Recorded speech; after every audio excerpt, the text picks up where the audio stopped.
मेरी अपनी रेसिपी में आप सभी का बहुत बहुत स्वागत है। मेरी अपनी रेसिपी आज लेकर आई है आप लोगों के लिए एक आम आदमी से मेरी अपनी रेसिपी की बात, दिल से निकली हुई। मेरी अपनी रेसिपी पहले क्या है लेकर आई है, बहुत सारी वीडियोस, इमोशनल वीडियो, मोटिवेशनल, भक्ति से रिलेटेड। तो उन्हीं को लेकर उन्हीं से रिलेटेड हम आज बात करेंगे एक आम आदमी के साथ। चलिए शुरू करते हैं। हमारे आज के मेहमान हैं मिस्टर कृष्ण कुमार। नमस्कार कृष्ण जी, कैसे हैं आप? बहुत अच्छे जी। आपका बहुत बहुत स्वागत है मेरी अपनी रेसिपी में। आप यहाँ पर आए, अपना कीमती टाइम आपने हमें दिया। हमें भी बहुत खुशी हो रही है कि आपने अपने प्लेटफॉर्म पर बुला करके हमारे से कुछ बोलने का कार्रवाई करी। धन्यवाद। आज हम बात करते हैं मेरी अपनी हर उस इंसान की जो दुनिया बदलने नहीं अपना घर चला रहा है। जैसे EMI है, बच्चों की फीस है, घर में बीमारी है, जॉब अचानक जॉब छूट जाती है, या और बहुत सारी प्रॉब्लम।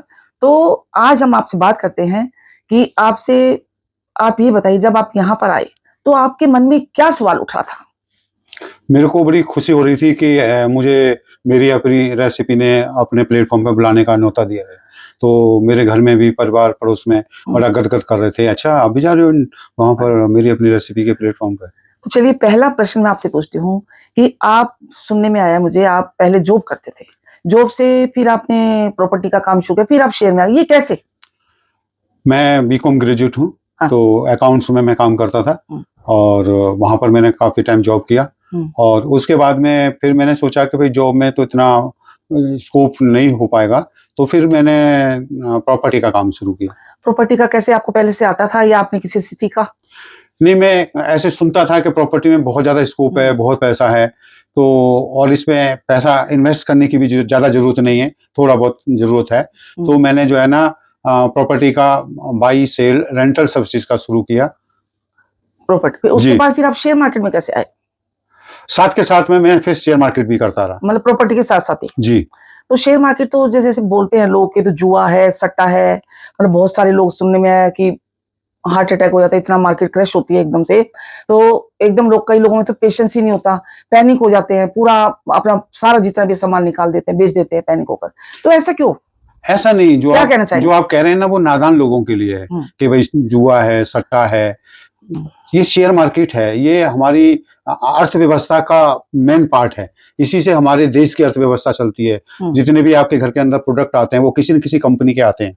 तो आप अच्छी कंपनी में और समझ सोच करके पैसा लगाएंगे अगर आपको नॉलेज है तो।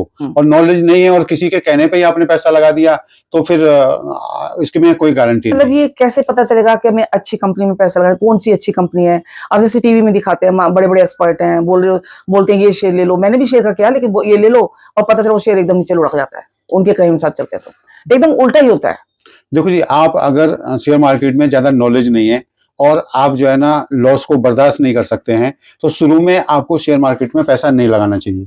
आपके पास जो भी पैसा है वो म्यूचुअल फंड में लगाओ, ठीक है ना। तो म्यूचुअल फंड में पैसा लगाओगे तो बैंक से ज्यादा रिटर्न आपको म्यूचुअल फंड में मिलेगी। और साथ के साथ आप जो है ना शेयर मार्केट की, आजकल तो यूट्यूब चैनल पे बहुत सारे वीडियो आती हैं शेयर मार्केट के बारे में, तो वो आप उनको स्टडी करो, सीखो और उसके बाद में धीरे धीरे शुरुआत करो।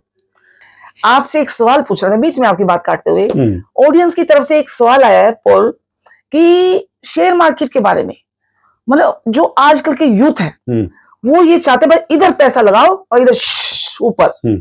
तो क्या ऐसा कुछ है? ऐसे बहुत सारे लोग बोलते हैं, मेरे पास भी फोन आते हैं, मैम इतने पैसे लगा दो और देखो आपके कहां पहुंच जाएंगे। ऐसा तो नहीं है, जीरो दिल ही गया कहीं मेरा। ये थोड़ा दिल की भी बात है, दिल जो है ना ऐसे करता है, कोई भी बात हो, जैसे शेयर मार्केट की हो गई, किसी से दोस्ती है, जहां कुछ हो जाता है तो कहीं कुछ हो ना जाए, ऐसे क्या कहेंगे? देखो जी, ऐसी बात है, ये चीजें सपने में अच्छी लगती हैं कि रातों रात सपना देखा 2-3 घंटे के अंदर और हमने सपना देखा, हमने कहीं पैसा लगाया या हमारी लॉटरी निकल आई। शेयर मार्केट में ऐसा नहीं है। और जो लोग इस तरह की बातें करते हैं तो उन पे मैं तो भरोसा नहीं करता और लोगों को भी भरोसा नहीं करना चाहिए। शेयर मार्केट में धीरे धीरे पैसा बढ़ता है और कई बार ऐसी अपॉर्चुनिटी आती भी हैं जिसमें आपका पैसा बहुत जल्दी अच्छा बढ़ जाता है। क्योंकि जैसे बड़े बड़े बुजुर्ग हैं जो घर में, वो यही बोलते हैं अरे ये तो करेगा, दिवाला निकाल देगा, सत्यानाश करेगा शेयर मार्केट में। मतलब चाहते ही नहीं कि वो लगे शेयर मार्केट में। नहीं, आपके घर में भी मुझे लगता है जरूर ऐसा कुछ तो होता ही होगा। बीवी कहेगी आज शेयर मार्केट में हो गया प्रॉफिट, हंसते हुए आए, गिफ्ट लेके आ रहे हैं, और अगले दिन पता चला लॉस हो गया। मुनवर बीवी कहेगी आज किससे कहाँ क्या करके आ गए, घर पे डांट बीवी की। देखो ऐसा है, हाँ। आप सड़क पे चल रहे हैं और बहुत तेजी से चल रहे हैं और आप ब्रेक नहीं लगाएंगे तो क्या होगा, गाड़ी टकरा जाएगी ना। बिल्कुल उसी तरह से शेयर मार्केट में है। शेयर मार्केट में आप पैसा लगा रहे हैं और वो शेयर तो ऊपर भी जाएगा, नीचे भी जाएगा, ऊपर भी जाएगा, नीचे जाएगा, तो उसमें ब्रेक होने चाहिए। मतलब आपका कहने का मतलब है पेशेंस होना चाहिए। पेशेंस अलग चीज है, अच्छा, ब्रेक होना चाहिए। अच्छा, ब्रेक क्या है कि आप उसमें स्टॉप लॉस लगा के रखो, स्टेप बाय स्टेप, कि अगर हमको कोई भी सेटबैक लगता है तो हल्का सा लगे, ना कि बहुत तेजी से लग जाए। जैसे आपने एक कोई शेयर खरीदा, ठीक है ना, सबसे पहले तो ये देखिए कि कौन सा शेयर खरीदना है, ठीक है ना। ये आप हमारी ऑडियंस को भी बताएंगे इसके बारे में। नहीं, मैं बता रहा हूँ आपको। आप पहले ये देखिए कौन सा शेयर खरीदना है, उसमें उस वक्त मार्केटिंग ट्रेंड क्या है, कोई नेशनल इशू तो नहीं है, कोई इंटरनेशनल इशू तो नहीं है, ठीक है ना, या कंपनी का कोई इशू तो नहीं है। उसके हिसाब से उस शेयर में हाथ डालिए आप, ठीक है ना। आपने 1,000 रुपए में मान लिया कोई एक शेयर खरीद लिया, उसके बाद में उसके साथ उसको स्टॉप लॉस लगा दीजिए, 1 रुपए घाट नीचे का, 999 का स्टॉप लॉस लगा दीजिए। तो बाई चांस अगर वो शेयर नीचे की तरफ जाता है तो स्टॉप लॉस कट जाएगा, और चाहे वो फिर कितने नीचे जाता है आपको 1 रुपए का ही लॉस होगा, छोटा लॉस होगा। और अगर वो शेयर आपके फेवर में चलता है, वो 1,005 जाता है, 10 जाता है, 15 जाता है, तो जैसे ही वो 1,005 पर जाता है तो ट्रेल स्टॉप प्रॉफिट लगा दीजिए, ठीक है ना। तो वो जब लगा देंगे तो उसके बाद 5 रुपए का तो प्रॉफिट रिजर्व हो गया आपका। उसके बाद 1,008 पर जाता है, फिर 1,005 से फिर 1,008 पर लगा दीजिए, स्टॉप लॉस बढ़ा, हाँ, जैसे शेयर मूव करता है तो वहां पर उतना प्रॉफिट तो रिजर्व हो गया आपका।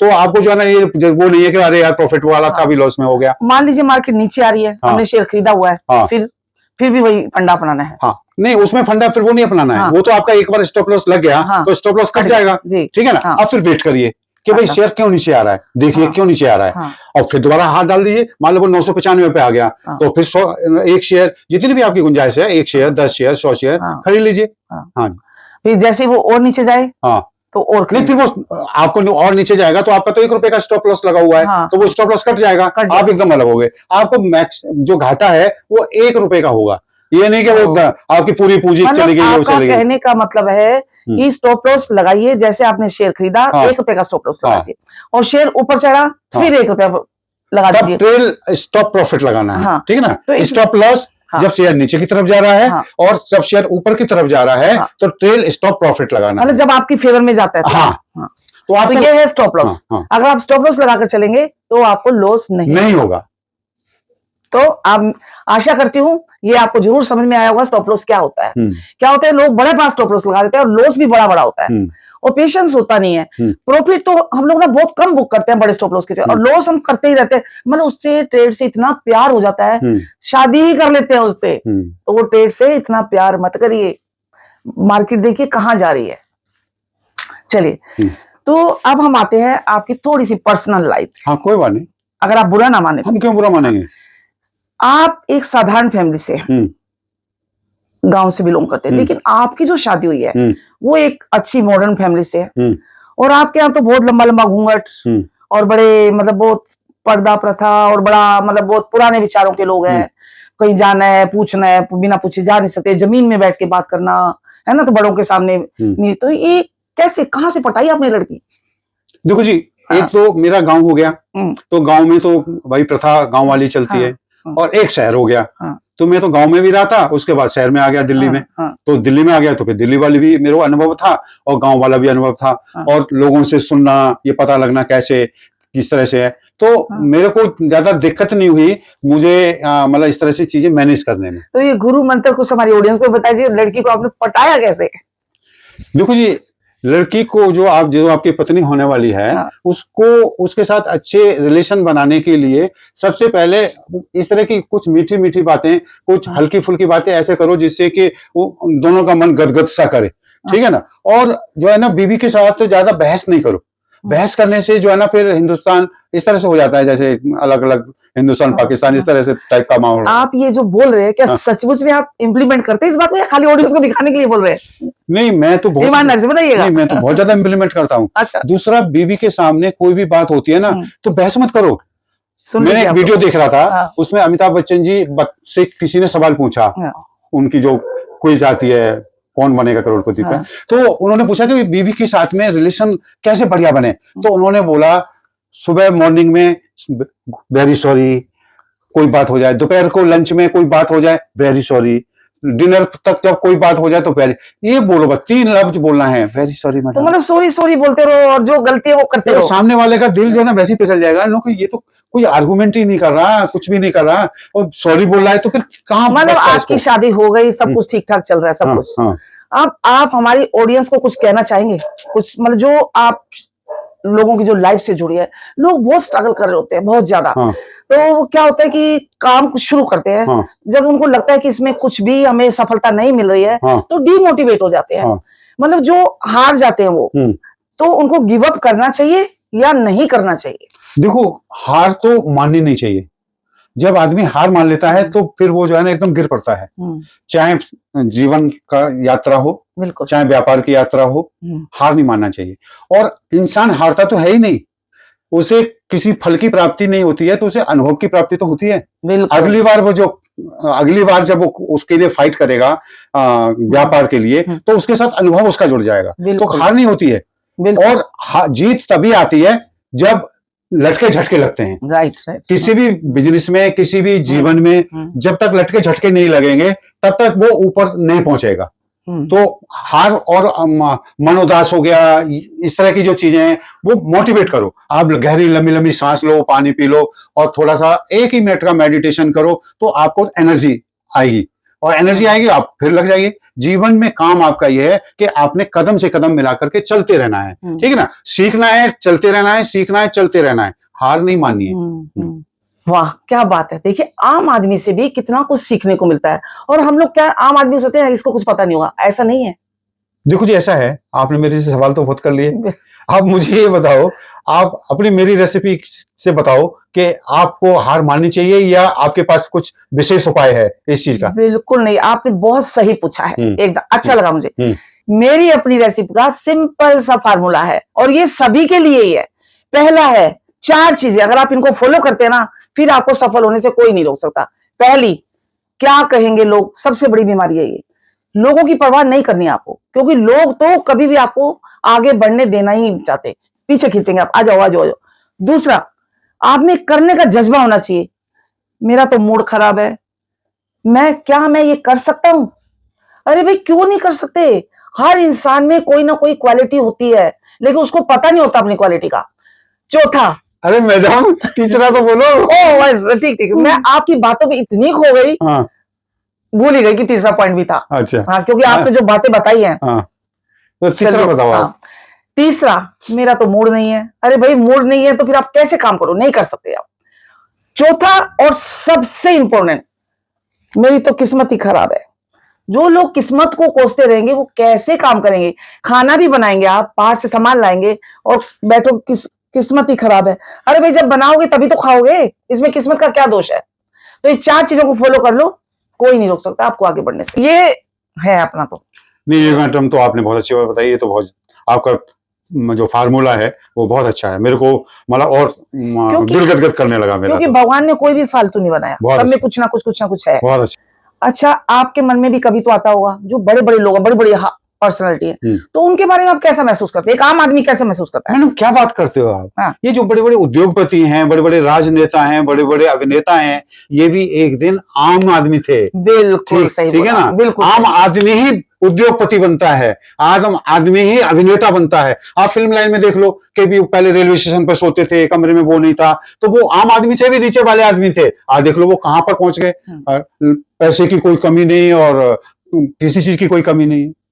एक और बात मैडम जी, जो मेरी अपनी रेसिपी आपका चैनल है, इसने जो प्लेटफॉर्म ऐसा दिया है, आम लोगों के लिए ऐसा प्लेटफॉर्म दिया है कि वो आज आपके प्लेटफॉर्म पे आकर के मतलब अपना एक तरह से इंटरव्यू रिकॉर्ड करा रहे हैं और फिर दुनिया, मतलब भारत देश ही नहीं, दुनिया में कोई भी कहीं से भी ये देख सकता है। तो ऐसा मैं सोचो, हर आम आदमी के पीछे कोई न कोई इतिहास जुड़ा होता है, कोई न कोई असफलता भी जुड़ी होती है, जिससे मतलब मतलब कमजोर नहीं है, उसको भी अगर ऐसा मौका मिलेगा, आप उसको भी इस प्लेटफॉर्म पर बुलाइए, तो वो भी अपने मन की बात और दिल की बात करेंगे। मुझे तो बहुत अच्छा लग रहा है कि आपने मुझे यहाँ पर बुलाया। ये तो सर आपकी महानता है। तो मेरी अपनी की महानता है, इस तरह का इतना बड़ा प्लेटफॉर्म, ये तो आपकी महानता है। मैं तो धन्य हो गया madam. Thank you sir, thank you. हमारा मकसद ये है कि आम आदमी की उनकी जिंदगी में क्या चला, वो आकर मेरी अपनी रेसिपी के प्लेटफॉर्म पर आकर सभी को बताएं। चलिए दोस्तों, अब शुरू होता है हमारा final rapid fire round. Rapid fire का पहला सवाल, आप कोई ऐसा शेर बताइए जो सलमान खान जैसा हो।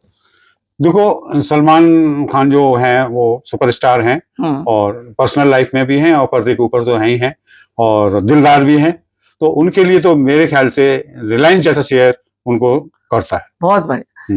दूसरा सवाल, आप कोई ऐसा शेर बताइए शाहरुख खान जैसा। देखो, शाहरुख खान का एक अलग स्टाइल है, वो तो उनका अपना इस तरह से बोलते हैं, प्रेम मोहब्बत के लिए दीवाने हैं वो। प्रेम मोहब्बत का नाम सुनते मुस्कुराहट आ गया आपके? नहीं, प्रेम मोहब्बत के नाम से तो दुनिया को मुस्कुराहट आ जाएगी। हाँ। हाँ। तो उनके लिए जो शेयर चलता है HAL। HAL। हाँ। एक और सवाल, अमिताभ बच्चन जैसा बताइए। देखो जी, वो तो बॉलीवुड फिल्म इंडस्ट्री के बहुत ही स्तंभ है, तो उनके लिए तो जो शेयर है वो तो ये मान के चलो ऐसे स्टेट बैंक ऑफ इंडिया। अब आप ये बताइए, अगर आपकी लाइफ पर कोई मूवी बनाना चाहे तो आप उसको क्या नाम दोगे? देखो मैडम जी, मैं तो आम आदमी हूँ, आप मुझे इतना बड़ा सपना क्यों दिखा रहे हो कि मेरे नाम पे मूवी बने? लेकिन फिर भी जब आपने सवाल किया है तो जवाब देना तो मुझे जरूरी है। तो मेरे मतलब उसपे तो कभी खुशी कभी गम जैसी मूवी मेरे को तो याद मेरे ख्याल से तो जैसे आपने इतना स्ट्रगल, इतना एक आम आदमी की जिंदगी में जो इतनी प्रॉब्लम सही है आपने, उसके बाद और जो बातें आप कर रहे हैं एकदम बड़ी बड़ी बातें, एकदम मोटिवेशन वाली बातें, तो आपकी मूवी का नाम तो कभी सिकंदर कभी मुकंदर होना चाहिए। मुकंदर का सिकंदर, सिकंदर का मुकंदर है। नहीं, हमने तो अपना बना दिया था, उसने क्या किया, कभी मुकंदर कभी सिकंदर। आखिरी सवाल, अगर आपकी लाइफ में जो मूवी बन रही है, बना रहे हैं, और उसमें आपको बोला जाए कि इसका नाम आप खुद रखिए, तो क्या आपने तो फिर मेरे सामने इस तरह का सवाल उठा दिया। ये बड़े बड़े लोगों के काम है, मैं एक आम आदमी हूँ, आपने मेरे को मौका दे दिया, मैं यहाँ पर आ गया, तो मैं तो इसी से बहुत खुश हूँ। लेकिन फिर भी आप कह रहे हो तो आप फिल्म बनाओ मेरे, कभी लटके कभी झटके। कभी लटके कभी झटके, एकदम सही बोला आपने, बिल्कुल सही बोला। आपकी लाइफ में ऐसे लटके झटके आए। तो अब आखिर में आप ऑडियंस को क्या संदेश देना चाहेंगे? देखो भाई, हमारा देश 140 करोड़ लोगों का देश है और हमारे प्रधानमंत्री 18 घंटे काम करते हैं और पूरे दुनिया के अंदर उन्होंने अपना डंका बजाया हुआ है। तो आपने उन्हीं के पद चिन्हों पर चलना है, न डरना है और न हिम्मत हारनी है और लगातार काम करना है। और इस तरह से लगातार आप काम करेंगे तो आपको सफलता भी अच्छी मिलेगी और जीवन भी आपका बहुत खुशहाल होगा। मेरा तो यही संदेश होगा आपके लिए। तो दोस्तों, ये था आम आदमी की बात मेरी अपनी रेसिपी के साथ। आज हमारे गेस्ट से आपकी बातें हुई, मतलब क्या जज्बा है इनके अंदर। तो आम आदमी